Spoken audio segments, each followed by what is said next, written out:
안녕하십니까. 네, 저는 비스텔의 김현진이라고 합니다. 오늘 이 자리에 이렇게 참석할 수 있어서 정말 영광이고 여러분들 만나뵈서 반갑습니다. 저는 오늘 주제를 제조 분야의 AI, 머신러닝 적용 사례를 가지고 좀 말씀드리려고 하는데요. 먼저 비스텔 처음 들어보시는 분들 많을 것 같아서 좀 간단하게 회사 소개부터 좀 하고 이야기 풀어 나가도록 하겠습니다. 저희 회사 이름이 비스텔인데 텔 들어가서 텔레커뮤니케이션에서 SK텔레콤이랑 무슨 연관 있나? 그래서 이렇게 생각하시는데 저희는 통신회사는 아니고요. 어, 지금 이제 2000년도에 설립을 해서 지금 이제 서울에 본사를 두고 있고 일본, 싱가포르, 중국 그리고 이제 미국에도 두 곳에 지사를 두고 있는 소프트웨어 개발 회사입니다. 이제 저희가 이제 주로 이제 산업을 처음에 이제 2000년도에 시작을 하고 향후 한 15년 이상을 계속 이제 나노테크라고 하는 이제 반도체 산업과 디스플레이 산업에서의 설비, 그러니까 제조 공장에서 갖고 있는 모든 설비를 가지고, 그러니까 설비에서 양산되는 모든 데이터를 활용해서 저희가 그 데이터를 활용한 뭐 여러 가지 케이스가 있죠. 설비의 생산성을, 그러니까 설비가 얼마나 잘 가동되고 있는가에 대한 효율성, 그리고 이제 제품이 얼마나 양질인가, 품질 관리, 그리고 이제 여러 가지 이제 설비에서 양산되는 모든 정보들을 활용하는 어떤 매니지먼트들을 제공하는 이제 솔루션 업체로 좀 이제 발전을 하고 있었습니다. 근데 저희가 이제 이런 반도체나 디스플레이 산업에서 일을 하다 보니까 실제로 이제 다른 영역에도 조금 더 확장할 수 있겠다라는 좀 자신감을 갖게 되었고 최근 이제 몇 년 동안은 자동차, 반도체 이외에 반송 설비, 석유, 바이오 등의 이제 신규 제조 산업으로 사업을 좀 확장하고 있습니다. 그래서 저희는 이제 스마트 매니팩처링에 필요한 AI, 빅데이터 기술을 제공하는 소프트웨어 개발 회사라고 이해해 주시면 감사하겠습니다. 오늘 이제 저는 이제 그 얘기를 좀 드리려고 하는 거는 제조 산업에서의 설비가 우리가 이제 잘 알게 된 이제 유명한 인공지능, 머신러닝이라고 하는 키워드하고 결합이 되었을 때 어떤 변화와 어떤 도전들이 있는가 우리는 좀 그 부분들에 대해서 좀 얘기를 해보고자 합니다. 그래서 이렇게 이제 세 가지 질문으로 좀 진행을 해보려고 해요. 먼저 이제 인공지능, 머신러닝으로 인해서 제조 산업에서 과연 어떤 변화가 있었는가? 즉 이제 어떤 보이스들이 고객한테 들려오는지 이런 것들을 좀 잠깐 이야기해보고요. 그리고 이런 기술들은 정말 마법 상자인가? 우리가 겪고 있는 이런 문제들을 풀어줄 수 있는 짝 도입만 하고 설치만 해놓으면 알아서 해결해주는 마법 상자인가 이런 것들을 좀 이야기해보고 싶고요. 그러니까 어떤 도전 과제들이 있었는지 좀 그동안 제가 겪었던 일들 위주로 좀 말씀을 드리겠습니다. 그리고 이러한 과제들을 우리가 어떻게, 그러니까 비스텔이라는 회사가 어떻게 풀어가고 있는지 좀 이야기 나누도록 하겠습니다. 예. 과거에 이제 인공지능이라는 키워드 이전에도 훨씬 전에도 우리는 이제 설비로부터 많은 데이터를 받았습니다. 이제 저희가 회사를 시작하고 출범하면서부터도 이제 가장 자동화가 잘 되어 있다고 하는 영역이 바로 이제 반도체 디스플레이 산업 영역이었습니다. 워낙에 이제 나노 테크놀로지에 대한 어떤 제품을 생산하다 보니까 설비에서 양산하는 모든 데이터를 정보 전산화를 해야 되고 손으로 수기해서는 관리되지 않는 시스템이기 때문에 다 자동화 이렇게 가 되어 있었어요. 전산화되어 있었었고. 그런데 결국에는 그 정보로부터 우리가 원하는 거는 기존에 이제 뭐 MES라고 해서 그 어떤 설비와 공장 간의 어떤 운영의 정보뿐만 아니라 그 설비가 운영을 하고 있을 때 이 설비는 똑같이 운영을 하고 있는데 왜 더 생산을 잘하고 왜 이 설비는 생산을 더 하지 못할까? 이런 어떤 이제 문제의 원인을 좀 분석을 하고 싶고 또 품질 결과 맨 나중에 측정을 했더니 도대체 이 복잡한 과정 중에 어디가 문제였는지를 찾지를 못하는 그런 이제 현장의 목소리들이 들려왔습니다. 그래서 이제 기본적인 어떤 이제 이큐먼 엔지니어링을 벗어나서 더 많은 데이터를 활용한 분석 그리고 그 분석을 토대로 우리가 어떤 진단이나 예측을 할 수 있고 더 나아가 도메인 날리지 그러니까 그 현장의 전문가들이 알고 있는 지식과 결합을 해서 우리는 이런 인공지능 기술들이 스스로 자가 업데이트하고 자가 발전할 수 있는 시스템을 만들고자 하였습니다. 그리고 이러한 솔루션들이 이제 앞으로는 뭐좀 클라우드라는 생태계에 올려져서 더 많은 사용자들을 만나고 싶었습니다. 그래서 오늘 좀 이제 스마트 매니팩처링 솔루션이라는 컨셉으로 좀 이야기 드리도록 하겠습니다. 제조 현장 목소리 좀 간단하게 이제 몇 가지만 적어봤습니다. 사실 여러 가지 많은 이야기들이 있는데요. 예를 들어 수많은 공정 데이터 중에 아주 복잡한 공정 데이터 중에 설비의 효율에 영향을 미치는 유의미한 공정 변수는 어떤 것들이 있을까? 가령 이런 것들이에요. 공정 조건을 바꾸지 않았습니다. 설비 엔지니어가 뭘 바꾸지 않았음에도 불구하고 어느 날은 설비 생산성이 좋았다가 어느 날은 설비 생산성이 떨어집니다. 심지어는 맨 나중에 이제 어떤 제품을 양산을 했을 때 그 제품의 품질도 변화합니다. 그런 변화는 도대체 어디에서 나오는 건가 알고 싶었고요. 그리고 이제 설비 이상 탐지를 위해서 뭔가 사용자들이 탐지 모델을 만듭니다. 대표적으로 통계적인 기법을 통해서 상한 스펙을 겁니다. 스펙을 걸고 이 공장이나 그 설비가 운영되는 동안 모니터링을 하시죠. 그런데 이 설비가 한 개의 파라미터만 갖고 있는 게 아니라 수백 개의 파라미터를 가지기 시작했어요. 즉 우리는 수많은 센서들을 부착하기 시작했고 설비로부터 많은 정보를 얻기 시작했는데 그러면 그 설비에 있는 센서들마다 다 상한 스펙을 정해야 될까? 너무 힘들죠. 그리고 그거를 모니터링 하실 수도 없습니다. 그게 설령 전산화되어 있다 하더라도. 그리고 또 이제 우리가 갖는 많은 이제 희망인데요. 이런 정말 신기술이 들어와 있는데 다른 산업 영역에서는 잘 된다고 하는데 이쪽 영역에서도 좀 갖다 쓰면 잘 되지 않을까? 뭔가 예측도 잘 되고 분류도 잘 되고 어떤 마법 상자라고 이제 많은 생각들을 하십니다. 그래서 최신 트렌드는 이런 기법 좀 써서 적용해서 내 설비의 생산성을 높이고 싶어요. 이런 과제들을 정말 많이 발의를 하시고 시행을 하고 계십니다. 그래서 저희가 이런 보이스를 많이 들었고요.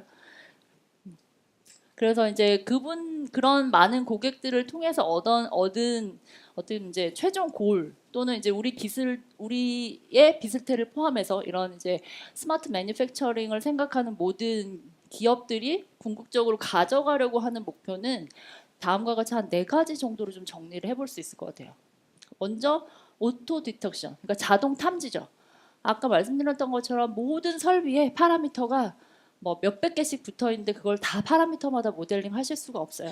디텍션이 아무리 단순한 기능일지라 하더라도 나는 데이터가 수집되면 그러니까 시스템이 알아서 진단하고 뭔가 내 자신이 이상해라는 걸 알람을 띄워주길 바랍니다. 그래서 설비가 수집되기 시작하면서부터 자동적으로 모델이 생성되고 설비 이상도 자동적으로 탐지되면 좋겠다. 가 기본적이고요. 그리고 이제 더 나아가서 그러면 그 설비 이상이다라고 알람이 띄워졌을 때 문제의 원인은 뭐지? 라는 것도 다 말해줬으면 좋겠어. 라는 것까지 이제 원하시죠. 거기에 이제 더 한 발 더 나아가면 이렇게 진단이 나왔을 때 이 설비는 얼마나 더 쓸 수 있을까? 얼마나 더 많은 생산품을 만들어낼 수 있지? 이런 이제 예측도 바라시게 되었습니다. 그리고 궁극적으로 이제 그 공장의 전체적인 관점에서 보게 되면 설비의 생산성이나 제품의 품질이나 어떤 공정 수율이라는 KPI를 기준으로 공장 전체가 최적화되기를 바랍니다. 그러니까 어떤 제어의 개념까지 이제 들어가는 거죠. 최적계 제어의 개념.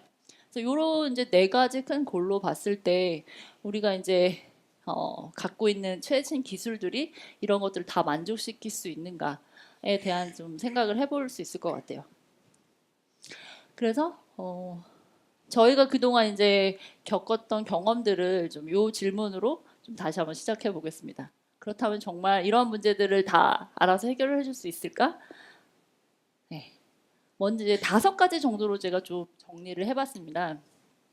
먼저 첫 번째는 좀 데이터 취득에 관한 문제입니다. 우리가 잘 알고 있듯이 무엇이든지 사실 어떤 모델에 뭔가 데이터를 넣어서 좋은 결과를 얻는다는 거는 사실 좋은 데이터가 들어가야 돼요. 무조건 많은 데이터를 넣는 게 아니라 양질의 좋은 데이터를 많이 넣어주셔야지 우리는 원하는 바를 달성할 수 있어요. 그래서 예를 들어서 우리 요즘 가장 이제 고객사로부터 많이 듣는 요구사항 중에 하나가 설비 예지 보전이라는 predictive maintenance라고 하는 키워드가 있습니다. 설비가 문제가 나기 이전에 미리 예측을 해서 언제쯤 문제가 날 건지 스케줄링을 하고 유지 보수를 하고 싶으신 그런 이제 개념이 있는데, 그러면 설비 이상 탐지를 할 수 있는 뭔가 데이터를 얻어야 되죠. 아무 데이터나 얻는다고 해서 설비 이상 탐지를 예측할 수 있는 건 아니니까요. 그래서 예방 정비를 할 수 있는, 지금 뭐 예를 들면 정기적으로 사실 이제 시간 기준으로 관리를 하시기도 하고 이미 어떤 컨디션 베이스로 관리를 하고 계시지만, 이 어떤 잠재적인 고장이 날 수 있는 이 시기에 측정된 데이터를 토대로 우리는 설비의 예지 보전을 할 수 있습니다. 요 이제 답들은 조금 뒤에 다 하나씩 얘기 드릴게요. 질문만 좀 한 번씩 다 던져 보겠습니다. 두 번째, 제조 현장에서 빅데이터. 정말 데이터는 많아요. 정말 빅데이터 맞습니다. 예를 들면 저희가 이제 뭐 상대로 하고 있는 고객들 중에 하나 이제 말씀을 드리면, 설비의 하나에 한 500개 파라미터로부터 데이터를 수집을 합니다. 그럼 평균적으로 1초에 한 건씩만 수집을 하고, 근데 그런 설비가 막 100여 대, 뭐 1000대씩 이렇게 늘어나기 시작하면 하루에 축적되는 데이터만, 뭐 예를 들어 한 파라미터가 100바이트라고 그냥 어림 잡는다고 하면 그냥 데이터가 한 11테라바이트씩 쌓여요. 근데 그걸 물론 이제 그대로 쌓아지진 않고 압축을 해서 쌓으시죠. 한 뭐 70% 정도 압축을 하신다고 해도 하루 평균 한 3테라에서 4테라씩 쌓입니다.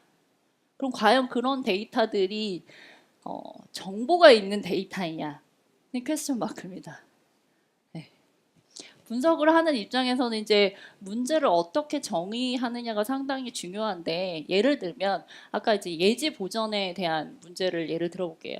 실제로 어떤 공장에서는 7년 동안 데이터를 축적하셨지만 그 축적한 기간 안에는 그 설비가 문제가 돼서 다운이 됐고, 또는 다운이 되지 않아도 정기적으로 예지 보전 작업을 하시는데, 그때 하셨던 기록들이 전혀 남아있지 않거나 남아있다 하더라도 그 건수가 매우 적습니다. 그러니까 저희가 프로젝트 하면 예를 들어 뭐 7년 동안 100여 건이 채 안 돼요.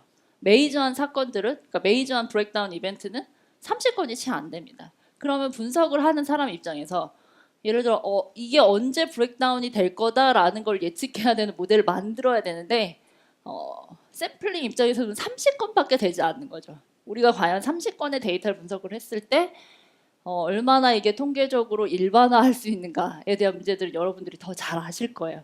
그래서 저희가 이제 이런 어떤 데이터는 크지만 실제로 문제를 풀어야 되는 그 내용에 대해서 초점을 맞추면 너무 많이 밸런스가 맞지 않아서 이런 문제들을 해결해야 되는 과제들이 있습니다. 그리고 세 번째는 아주 잘 알려져 있죠. CNN. 여러분들 고양이 개그림 엄청 많이 보셨을 것 같아요. 저도 학회나 어디 많이 가면 많이 보는 그림들인데, 이런 데이터들은 사실 그 데이터를 갖고 있는 소셜 네트워크로부터 엄청나게 방대한 양의 데이터들을 갖고 있고요. 그것들을 일반인들이 다 라벨을 붙여주십니다. 사실 공짜로 다 그 귀한 정보를 얻고 있는 거죠. 그 소셜 네트워크 회사들은. 근데 사실 현장에 가면 가장 큰 문제는 이런 데이터들이 라벨이 붙어 있지 않아요. 라벨을 붙여달라고 해도 본인의 일이라고 생각하시는 아주 적극적인 분들만 조금 도와주십니다.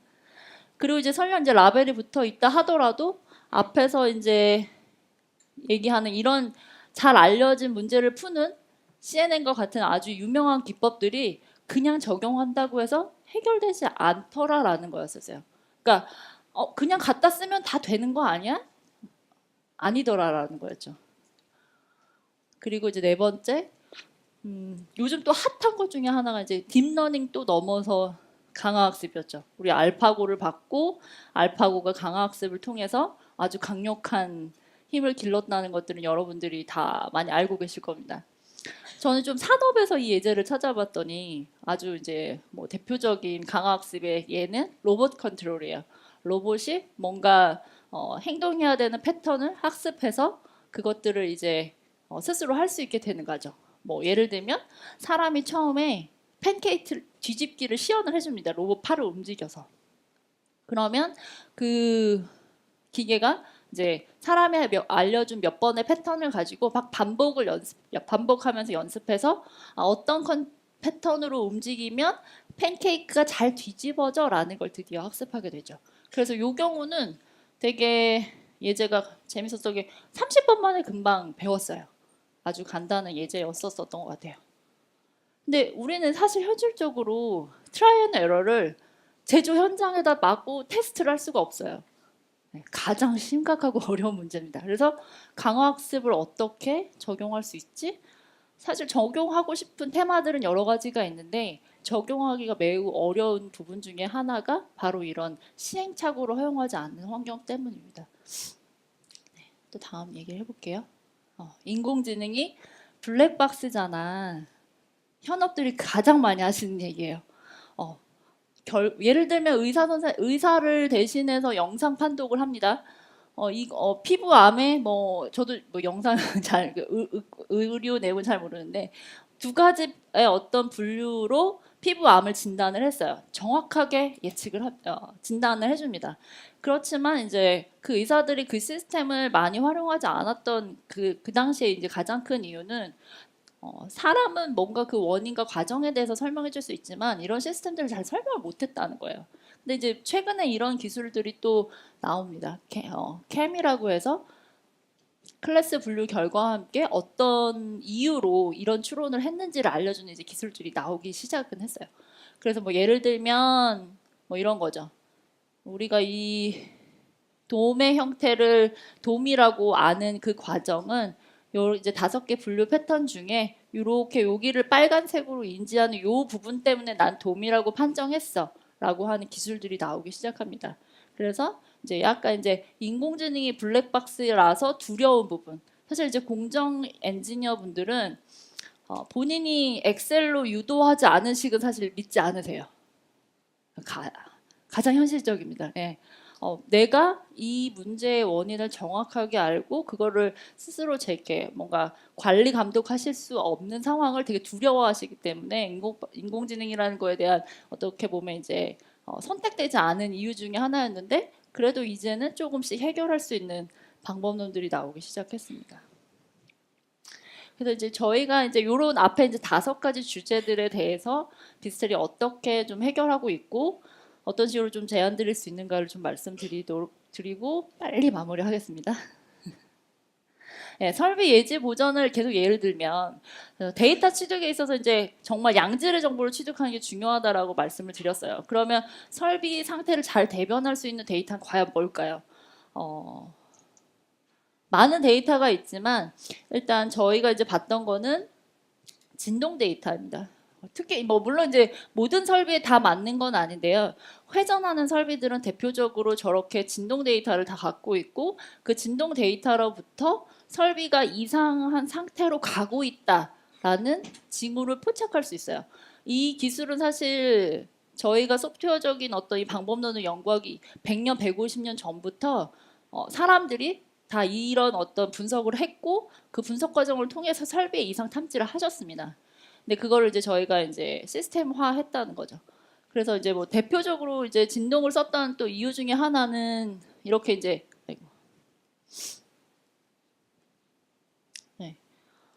한 수개월 전부터 사실 문제의 이상 현상을 잠재적으로 계속 보여줘요. 그래서 비교적 설비 상태가 이상하다라는 걸 잘 알려주는 지시계 중에 하나이기 때문에 진동 데이터를 썼고요.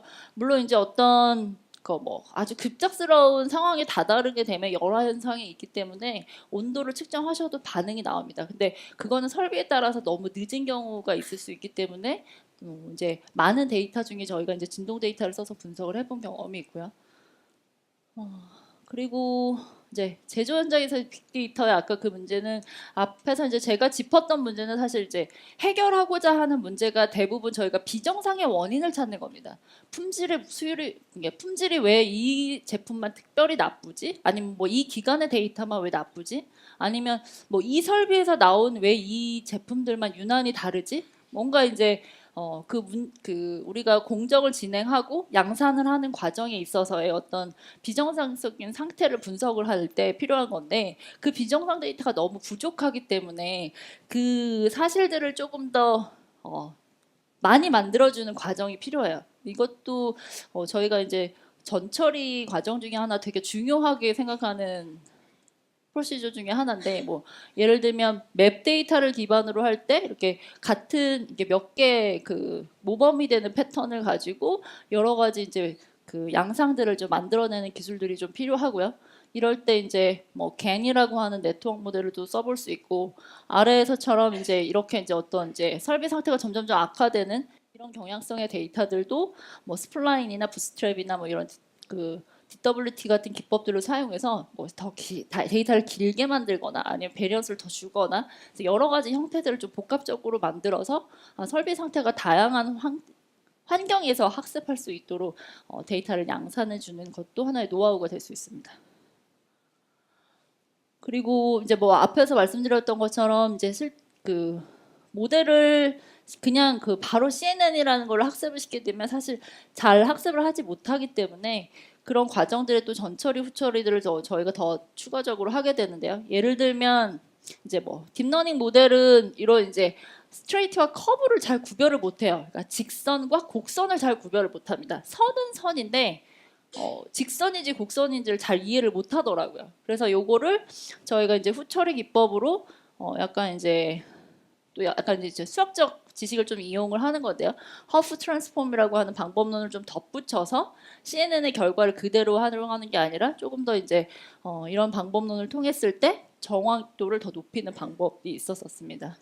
그래서 도메인 지식을 기반으로 해서 데이터를 넣는 과정이나 데이터가 나온 다음에 후처리 과정들에 조금 더 지식 기반의 모델링을 해야만 정확도를 높일 수 있었다라는 거고요. 네 번째 문제는 사실 지금도 저희가 어려워하는 것 중에 하나예요. 소프트웨어 개발 회사다 보니까 실제로 데이터를 양산하기가, 그러니까 만들어내기가 어렵습니다. 거의 고객사에서 데이터를 주셔야 하거나 아니면 저희가 현장에 가서 봐야 되거나 뭐 좀 이런 상황인데 그러다 보니까 저희가 막 실험을 마음대로 할 수 없어서 이런 경우는 조금 이제 최대한 그 설비 상태를 반영할 수 있는 버추얼 이제 시뮬레이터 같은 걸 만들어서 좀 계속 테스트를 하고 있고 이런 기능들을 이제 저희 같은 경우는 좀 이제 많이 필요로 하는데 또 뭐 이제 비즈니스적으로 장비 회사랑 협업을 하게 되면 그 장비 회사 안에서의 어떤 테스트들은 좀 더 자유로워질 수 있으니까 이런 거는 좀 이제 자체적으로 해결하기도 하고 또 이게 파트너 전략을 이용해서 해결을 하고도 있습니다.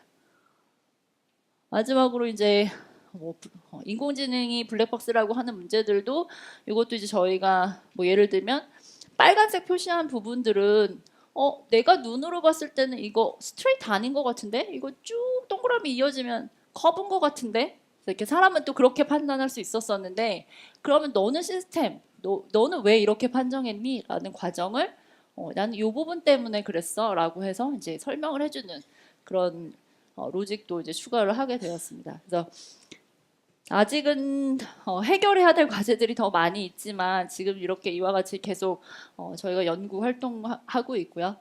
그래서 이런 방법론들을 저희가 지금 빅데이터 어널리틱 플랫폼에 크게 이제 분석 제품은 3가지 종류가 있습니다. 그래서 잠깐 제품을 소개해드리고 넘어가겠습니다. 저희 이제 MA라고 해서 맵 어널리틱이라는 제품은 이제 좌표 기반의 어떤 데이터들이든지 간에 그 좌표 기반의 데이터들을 클러스터링해서 패턴을 찾아내는 제품입니다. 그래서 뭐 반도체 같은 경우는 여기 이제 녹색은 정상이고 컬러가 돼 있는 부분은 비정상인, 그러니까 불량인 부분들이고요. 그래서 그 불량인 패턴을 분류를 이렇게 잘 클러스터링해서 그러면은 예를 들어 엣지 영역에만 문제 있는 거에 대한 거는 어떤 원인인지를 찾을 수 있는 먼저 그룹화를 먼저 진행을 합니다.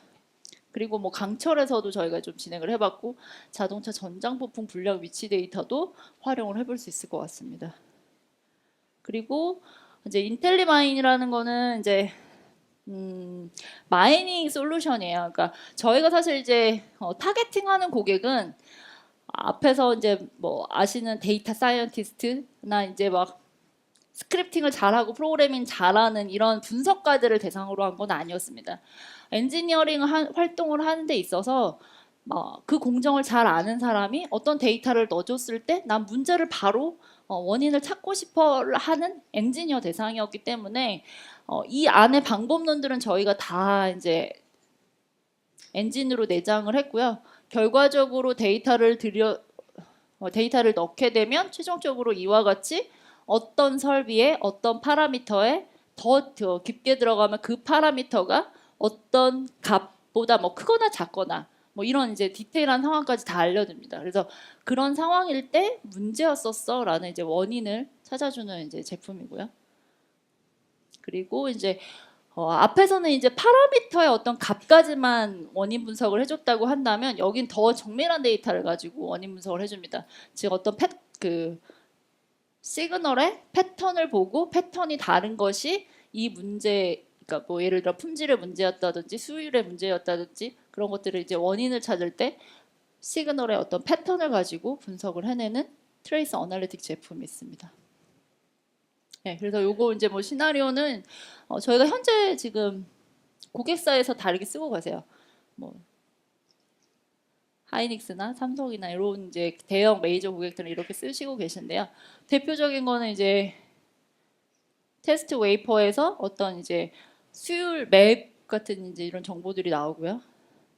그러면 이제 MA라고 하는 제품이 맵 클러스터링을 합니다. 그러면 그 맵이 실제로 이제 각 그 사이사이 공정이 있었던 배측 데이터들과 또 비교 분석을 해보실 수도 있고, 아니면 바로 이런 클러스터가 어떤 그 공정의 어떤 파라미터로부터 이런 결과들이 얻어졌는지를 마이닝을 해보실 수 있어요.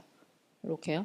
그래서 이제 요 뭐 예를 들면 이 설비가 문제였다라고 이제 판정을 내려주고요. 그러면 이 설비의 어떤 시그널이 문제였는지 좀 더 정밀한 트레이스 데이터를 가지고 데이터 분석을 하실 수 있어요.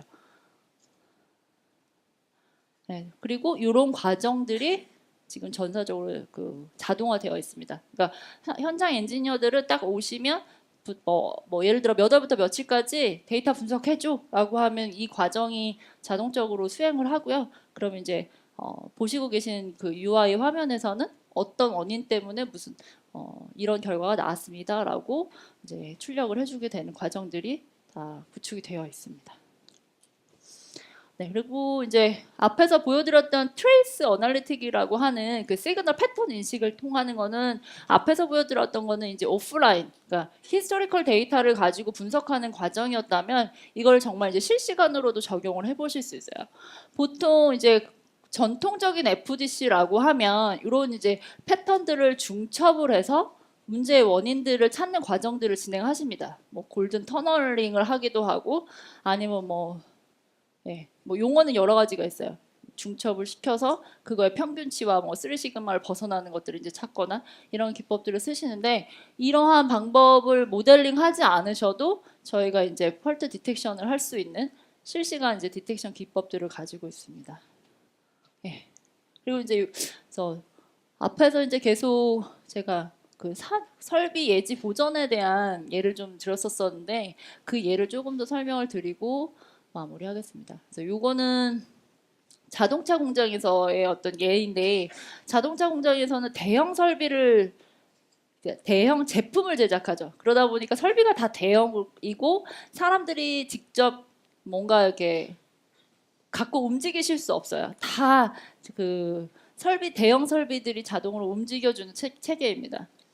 그래서 어떤 공정 엔지니어들은 이런 이제 자동화된 시스템을 원하시죠. 나는 이제 사무실에 앉아 있다가 설비가 이상하다고 알람을 주면 그 설비에 가서 여기에 문제라고 알려줬으니까 그 부분을 뭐 예를 들면 해체 작업을 해서 문제가 여기였다고 알려줬는데 열어보니까 진짜 거기네. 그리고 이제 설비를 보수 작업을 하고 다시 정리를 해서 이제 설비가 재가동될 수 있는 그런 체계를 꿈꾸십니다. 그래서 그런 과정을 위해서 저희가 이제 진동 데이터가 수집되고 있는 공장이었어요. 그래서 거기서부터 이제 데이터 분석을 시작을 했고 진동 데이터의 가장 기본적인 특징은 스펙트럼 분석을 하게 되면 우리가 이제 그 회전체 설비로부터 하모닉이라는 걸 얻습니다. 1회전당 얼마라고 하는 그 하모닉 성분을 얻을 수 있고 그 값을 통해서 우리가 이제 좀 특징들을 추출할 수 있게 되는데 그런 특징들이 이와 같이 뭐 불균형의 문제, 정렬 불량의 문제, 뭐 베어링 문제 아니면 윤활 문제 많은 문제들을 지시한다라고 이미 다 알려져 있어요. 그런데 지금도 여전히 사람들은 이거를 전문가가 이런 차트를 보고 이렇게 첫 번째 하모닉이 스파이크가 있으면 불균형이야 라는 거를 경험이 많은 엔지니어들이 진단합니다. 그래서 이것들을 이제 저희가 시스템화 하는 거에 이제 좀 프로젝트를 진행을 했었었고요. 그래서 이제 이거는 이제 그 당시 진행했던 한 예인데 이제 이런 체인에 이제 있었던 어떤 설비였었고 리프트 설비였고 거기서 이제 진동 데이터가 사실은 되게 미미하게 바뀌었었어요. 그리고 이때 관리하셨던 스펙 리밋보다 훨씬 더 낮은 값에서 운영이 되고 있었음에도 불구하고 설비가 다운됐었던 걸 몰랐었습니다. 근데 이제 저희가 이제 분석을 해보니까 이 데이터를 그대로 쓰는 게 아니라 우리가 알고 있는 피처를 좀 더 잘 추출하니까 설비가 이상 상태로 가는 거를 정확하게 알 수 있었고 그걸 가지고 예측 모델을 만들어서 그 이제 공장 엔지니어들이 이런 이제 대시보드를 통해서 설비의 상태와 공장의 전체 현황을 알 수 있도록 하는 시스템을 좀 구축을 해드렸었고요.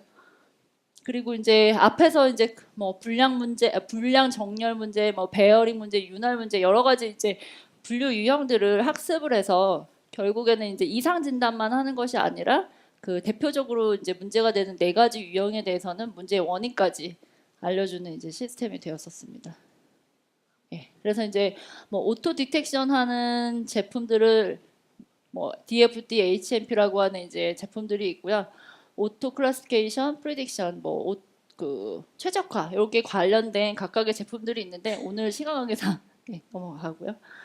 그리고 이제 저희가 지금 대표적으로 지금 진행하고 있는 거는 HMP라고 하는 이제 앞에서 말씀드렸던 설비 예지 보전에 관한 제품을 가지고 SKT와 이제 협업하는 이제 모델을 좀 진행을 하고 있습니다. 그래서 SKT가 갖고 있는 IoT 네트워크를 통해서 데이터를 수집을 하고요. 거기서 이제 저희가 갖고 있는 그동안의 어떤 이제 예측 모델에 관련된 기법들과 그리고 메타트론 디스커버리가 제공해 줄 수 있는 실시간 데이터 분석 그리고 강력한 시각화 기술들을 통해서 최강의 이제 통합 솔루션을 만들고자 합니다. 그래서 우리 이제 저희가 기대하는 바는 스마트 매니팩처링이라고 하는 우리나라의 큰 이제 발전 방향에 SKT와 디지텔이 좀 기여할 수 있는 한 걸음이 되기를 기대합니다. 네, 이상 들어주셔서 감사합니다.